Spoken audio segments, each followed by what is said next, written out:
Okay, Threatfire. This has changed a little bit as it now supports 64-bit machines. Download the installer, accept the agreement, click Next. You have the option to create a desktop icon or a quick launch icon. Click Next and install. Now this runs on Windows 7 and Vista 32 and 64-bit. It also runs on Windows XP, Windows 2003, 2008. For Windows 2000 users, version 4.1 works and is still updated.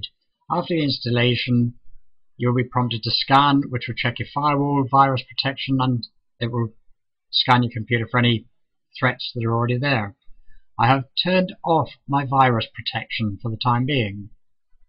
This includes Avast and Microsoft Security Essentials. Now this is a non-intrusive program. As you can see, Microsoft Security Essentials is off. And if I go to Avast, you can see here this is off as well. And this should come back as clean. So I will ignore and continue, and it's finished the setup, and that's it, it's ready to go. There is no Pro version anymore. This is a free application for home users only. Now when the interface opens, you'll also get a little pop-up that you need to reboot to fully activate the program, and you'll also get a browser window open which will give you a walkthrough of the program. So I will reboot so that it's completely active. Okay, I've rebooted, so everything is now as it should be. You have the worldwide detection for malware and adware, and you can see on the map the concentrated areas. Protection statistics. Events analyzed today, 682. Programs examined, 29. Total community is here. You get the last 7 days, 30 days, 90 days on total. System status, no smart update run, so I will run a smart update, and this will take a minute or two to download and install the updates. Now this works very much in the cloud, as well as what's installed on your machine, which is about 20 megabytes. And it has a massive white list of safe programs and a black list of known unsafe programs. You have news, which takes you to the blog. Scan, you have IntelliScan and Full Scan, and you just click Start Scan. Threat control. This is where items will be placed, where you've allowed, denied or quarantined items, and your protection log. Advanced tools. Custom rules settings. Tick these boxes. These will give you greater protection. This protects your host file, the installation, alteration and execution of any normally installed program, processes that are creating network connections, files with double extensions, which a lot of malware use, and screensavers created by email or browsers. Again, malware use these a lot. Click Apply. Process lists. You can add trusted programs here, and this list, email and browsers, you can add or remove. If you go to settings, the protection is on. Sensitivity level is on 3. This is the recommended level. You won't get a lot of pop-ups. On 1, you will only get an alert when a known threat is detected.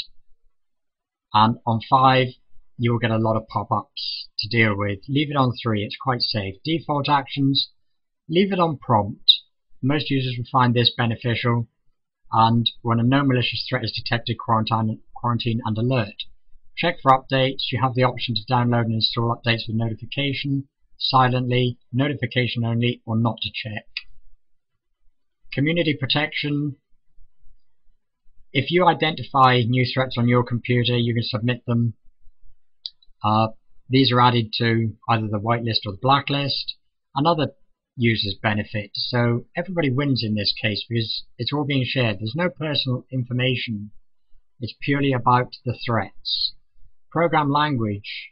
You can select different languages here. If you have alternate languages that aren't there, go to PC Tools Together and check for a language there. Notices, show security status reports every 14 days. You're going to pop up on your screen, and show Threatfire bulletin with breaking Threatfire news or product information. It's entirely up to you whether you tick those or not. So security status is on. What I'll do is download some. It wants to know whether Firefox is safe, so I'll allow this process and remember this answer and allow it to load. Okay, let's go visiting.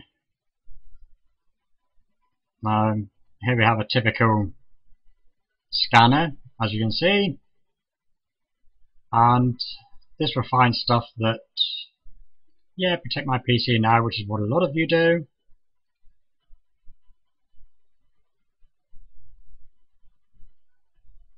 In that instance, it wouldn't actually allow me to download it. But this one I will go to. This is a rootkit, which I will save. Another file here, not being found. Another one here to save.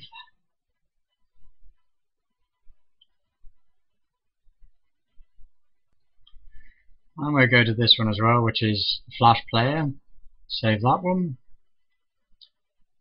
And we have another bad one here, which hasn't actually downloaded anything. It's stopped dead in its tracks. So let's minimize that and see what we have. We have these three here.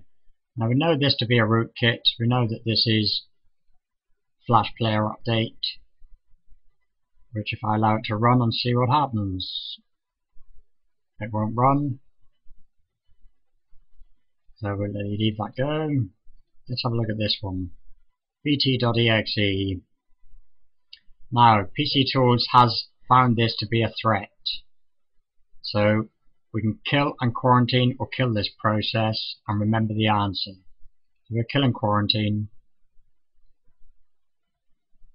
So the next time you try and run it, we'll try Dogma, which is a rootkit. And again, it's found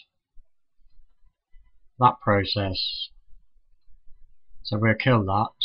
What I will do, whilst it's in the process of killing them, is open up Malwarebytes Anti-Malware and perform a quick scan.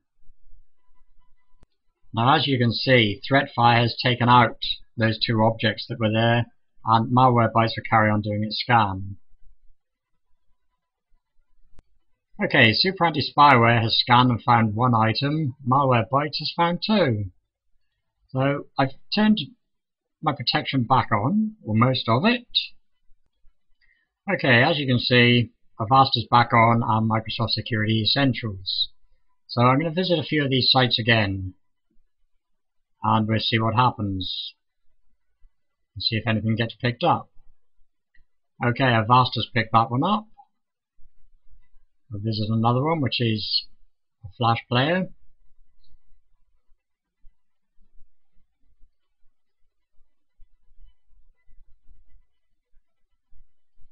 It hasn't actually done anything there. I think the site's been taken down. We'll go back to the BT.exe and we can see the details here of Microsoft Security Essentials having picked up a threat. Two of. So we'll clean the computer.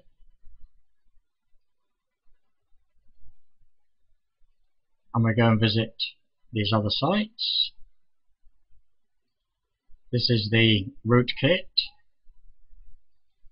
which has failed to load.